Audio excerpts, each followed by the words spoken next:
baba uBishop Ndabezitha, ubaba bonke ngokuhlonipheka kwegaba zabo, mama, intombi, insizwa, ama-worshipers, Asha, o-keyboard player, ubudwe sound, oshuthelayo, nalozizwa ngambingelele, ngiyambingelela ngokukhethekile egameni likaJesu. Incwadi kaLuka 23 sizoqala kuverse 39 ifundeka kanje egameni likaJesu. Njalo esinye sezelelesi ebeziphanyekiwe samhlambalaza sathi, wena awusiye uKristu na? Zisindise kanye nathi. Sasisiphendula esinye sasithethisa sathi, nawe awumesaba uNkulunkulu.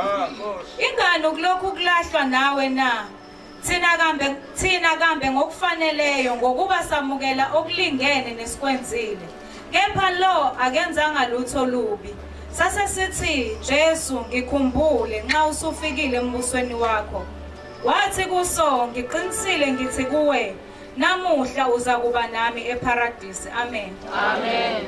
Kafishane bazalwane la, indaba kaJesu siyayazi, sifundile amaphasika namaphasika sayifunda ishunyayela emabandleni.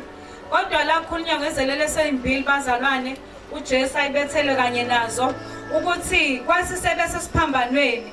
Esinye iselelesi asimbonanga uJesu uNkulunkulu ongasindisa. Amen. Kodwa sona sabona umuntu obethelwe ngoba kufanele abethelwe. Sambona efana naso ngoba naso njengoba sasibethelwe izono zaso. Sambona uJesu engeyena umsindisi. Babe babili bazalana abantu ababebethelwe kodwa uJesu bambuka ngeso elihlukene. Amen. Lesi sinye sesibili, lesi sinye sesikhulumile samhlambalaza uJesu. Sithi, kanti wena umesabi yini uNkulunkulu na? Ngoba thina nawe sobabili njoba sila sithola okulingene nesikwenzile. Haleluya. Kodwa lo akafanele ukuba kanye nathi la. Sasisiphendukela kuye sathi Jesu ngikhumbule. Amen bazalwane. Ngibuka leselele sesibili sakhetha kahle bazalwane. Cela ukusuka kuze ningaze nicabanga into ethile. Ngibona lesinye selele sesibili sikhethe kahle. Sambuka uJesu ngeselifanele. Amen bazalwane. Kuhlukene bazalwane ukuba noJesu nokuba nabantu empilweni yakho. Amen. Lesi selele sisakhetha ukuthi sicela uJesu abe naso ngoba sasibona ukuthi sesikwamukele okulingene ukona kwaso. Sifanele ukuba sesiphambanweni. Kodwa inye into esayibuka ukuthi uma ngabe noma ngabe abantu sebedelile ngami bangithatha bangiphanyeka esiphambanweni ngenxa yokufanele ububi bami, kodwa lo muntu enginaye la ufanele ukusindisa impilo yami. Mangabe ngilahlela kuye ngithi Jesu ngikhumbule. uJesu bazalwana akabalanga njengami nawe besingabala. Umuntu esekonile seza kuwe uqala umbalele ukuthi wena wenza u1 no2 no3 angikwazi ukusondela eduze nawe, kodwa uJesu wathi namuhla. Amen bazalwane, ngizoba nawe. Kubalekile bazalwane empilweni zethu kuba noJesu. Singaba nabangani, singaba nezihlobo, singaba nemndeni, singaba nama relationships esiwakhayo. Amanye awo noma abanye abantu abasikakile bagcina sebesimnyanisile uJesu agcina ngasakwazi ukusondela kithi. Amen bazalwane. Kubalekile ukuba noJesu. Umhlabelele nguhlabelelile uyisho yonke lento uyiqede ngoba uJesu bazalwane umunaye unakho konke. Umune uJesu une protection. Umune uJesu nehawu lokuvika noma ngabe uhlangabezana nani endleleni. Umune uJesu uphelele. Umune uJesu ngaphuma endlini etshekile abantu abayiboniwa, kodwa wena into ekuwe ngaphakathi ibe enkulu kunento abantu abangayibona ephathekayo. Amen bazalwane. Umune uJesu noma ungahlupheka kwaziwe endaweni yangakini uzukhonjwe mhlawumbe stopini abantu mabehla bethi ngehla kwamama ohluphekayo, kodwa umune uJesu uhlupheka unjalo sebeqambile abantu basemhlabeni ucebile kakhulu. Amen bazalwane. Kubalekile bazalwane empilweni zethu ukuthi sesibenzile abangani, sazenza ihlobo, sakwenza konke. Mhlawumbe ama relationships ethu sawabona ukuthi asikwazi ukuphila ngaphandle kwawo, kodwa bekumele sikhethe kahle, sikhethe uJesu. uJesu bazalwana akashiyani. uJesu umhlobo weqiniso. uJesu uthembekile. uJesu uyikho konke. Ngisho ungasathembekile wena kuye, kodwa uJesu uyathembeka. Amen bazalwane. uJesu ngiyavuma namhlanje ngithi ngiyamthanda uJesu ngise kuye ngithi yebo ngize kuye nakho konke kwami ngidalulo kwami angamukela uJesu kuthi sengemukele ngichezuke akangibaleli mangibuyela kuye yena uyayihlanza izono zami noma ngabe zibomvu amen bazalwane uJesu bazalwane kubalulekile ukuthi sibe naye empilweni zethu ngoba abantu kuyenzeka sifike nasemabandleni sizokhonza uNkulunkulu sifike sisurrounded ngabantu noma senza umngane noma senza ubuhlobo nabantu abathile size sigcine siluze ifocus ukuthi into esibekela uJesu okumele senze ubuhlobo naye sinaka abantu size sigcine sichezuka nasemthethweni kaNkulunkulu size sichezuka nakule ncwadi esithi isibuko somuntu okholwayo sixabane noNkulunkulu kodwa masikhetha uJesu bazalwane noma ngabe abantu bengadeda kuphelele ngoba uJesu impendulo nala usuxakekile uJesu noma ngabe uyagululela embhedeni akusekho umuntu mhlawumbe usubalekelwa na ingane yakho othi uma uyimemeza yazi ukuthi we njobe ngibiza sikhona sekonakela usefuna ngizolungisa ihambe ikushiye uJesu suke nawe amen bazalwane uJesu akakushiyi bazalwane ngisho usethuneni abantu bayahamba bafike bagide emngcwabeni wakho bakufaka abanye beze nezihlobo zakhe zithi ziyakuthanda zithatha inhlabathi zizoyithela zikujikijele ngayo zibe zithi ivalelisa umuntu ezimthandayo kodwa uJesu sebegqibile bamboza ngosimende bakhonka babhala babekitshe bathi rest in peace uJehova usala nawe kulelo thuba noma ngabe usudliwa izimpethu phakathi imizimba wakho usuyistadium seyintuthwane kodwa uJesu akakushiyi bazalwane uba nawe ngiyamthanda uJesu ngoba abangani bayadelana abangani abanye uyahlala nabo baxoxela imfihlo zakho baxoxela isifuba sakho ngelinye ilanga indaba yakho uyixoxa nomngani wakho wasesitanga uyizwe siqhumethe kwini ngoba umngani akathembekile njengoJesu uJesu bazalwane noma ngabe ungashiwa uye wonke umuntu kodwa umuntu noJesu sukubamba into eright ubamba umuntu ebusuku ukuthi ulele yena bekubhekile ubamba umuntu ukuthi ingane zakho zingekho eduze kwakho zingenza noma yini zazi ukuthi umuntu ayimesabayo akekho kodwa ngenxa kaJesu iso lakhe lifinyelela endaweni zonke akubambele zona uJesu bazalwane uphelele ngiyafisa namhlanje ukuthi sonke sila ngesikhethe into eyodwa sikhethe into efaneleyo sikhethe uJesu ngoba noma ngabe besingabakhetha abantu sugula usulele ngibabonile mina abazalwane abantu belele ibhedlela sebegula kakhulu umngane afike ngelanga lokuqala afika aqala abuza sabe nomngene eminyango athi nesi unjani uthi ngena usaphila angena afika kulunguza uma ebonile ukuthi isimo sesixakile akabuyi ngakusasa uyafona athi ngicela ningicheckele umuntu olele embhedeni othile ukuthi unjani uma ngabe ezuthi kuyabheda akaphinda vele uyozezwa ngoba sekuthiwa ilanga likaJesu selifikile kodwa uNkulunkulu bazalwane noma ungamkhethi usulele kade upensi ushayela phezulu ukhulunywa ngoJesu umkhethi usulele embhedeni engaza kubalele uzokuthatha kugone ngomzuzu wokugcina njengeselelesi ngoba uJesu wathi namuhla ngizoba nawe bazalwane sikhethile izinto empilweni zethu saba ezinye izinto ezisigulisile nezinto esidlela amaphilisi o-blood pressure abantu sabathatha sabasondeza empilweni zethu sababiza ngokubuza umfriend sathi abahlobo bethu abazwakala ekhaleni saxoxa into zethu abanye kwabhidlika imshado yabo ngenxa yabantu ababebabiza ngabahlobo babo kodwa uJesu bazalwane uthembekile noma ngabe kubhede ekhaya lakho noma ngabe kubhede abantwana noma ngabe uyintandane kuthiwa kaJesu ayikho intandane noma ngabe umfelokazi kuthiwa uyise umyeni wabafelokazi uJesu bazalwane uma ubambe yena ubambe into eyiyona yona angisezukwakhuluma amavesi amaningi ngenxa yesikhathi esinikwe sona kodwa ngiyayithanda incwadi kaIsaiah 43 verse 2 imikhuluma ngokuthi noma ngabe udabule emanzini mina nginawe noma ngabe udabule emfuleni awayi ukukhukhula noma ngabe udabulela ngabini lomlila likushisa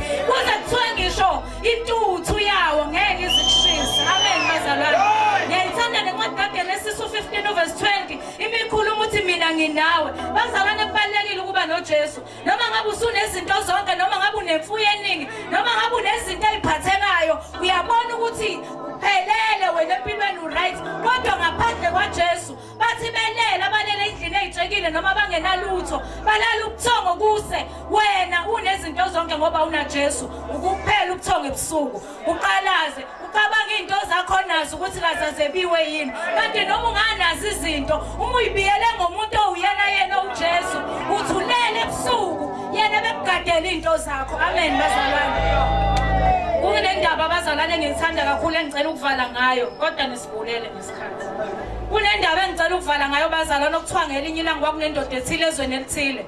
Le ndoda le kuthiwa uNkulunkulu wayebusise ngendodana eyodwa. Le ndodana eyodwa ayibusise ngayo yayiparalyzed bazalwane. Yayihlezi ku-wheelchair ingakwazi ukuhamba. Kuthiwa lo baba wayenezinto zonke, enemfuyo yonke. Kuthiwa kwashaya isikhathi ebuka ukuthi uNkulunkulu ngibusise ngendodana eyodwa nayo iparalyzed.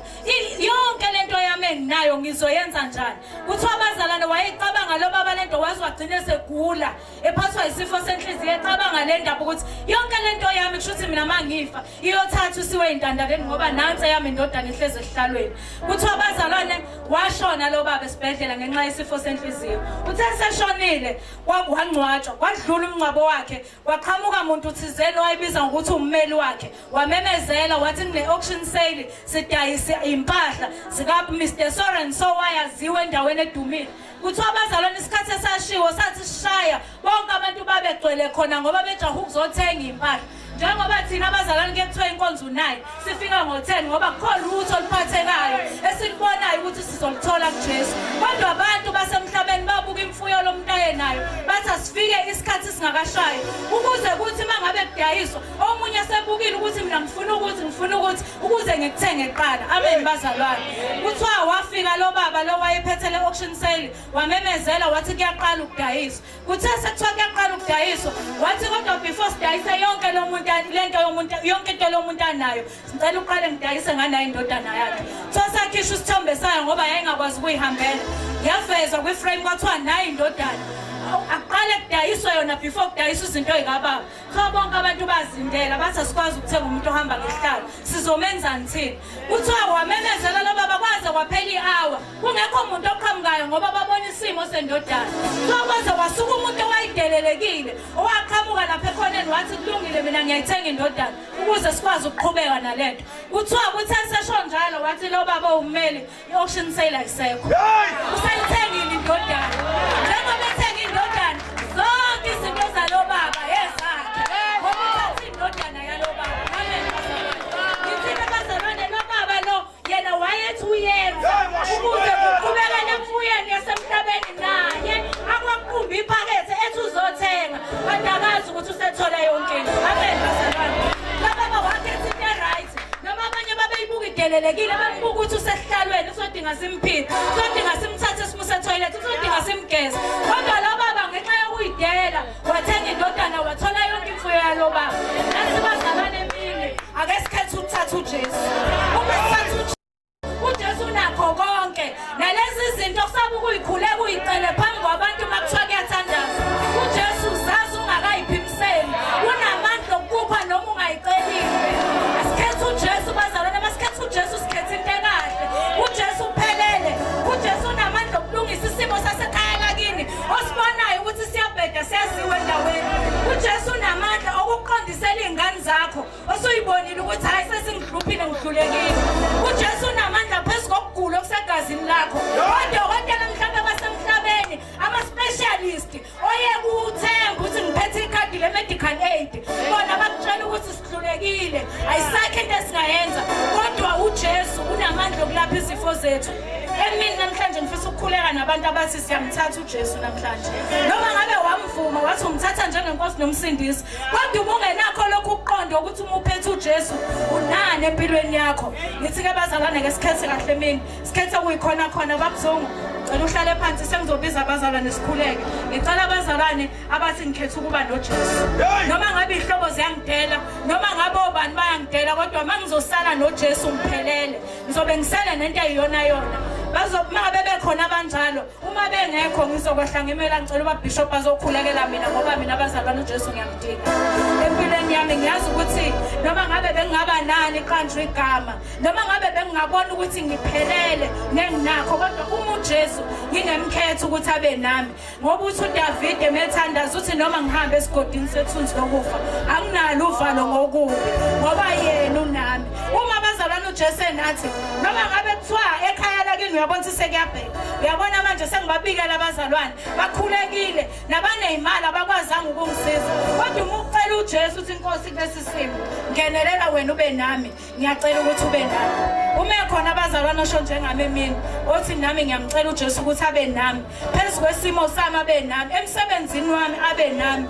Noma ngabe ubona ngathi isimo sakho ngeke sisalunga, noma ngabe ubona ngathi lokhu kwakho kuhlale kulunga okwabanye amasontweni, lokhu kwakho akulungi, kodwa uJesu bazalwane unamandla phezu kwezimo zonke, phezu kwakho konke. Noma ngabe usuwaxoxa abangani bakho wabona ukuthi akulungi, namhlanje uJesu uthi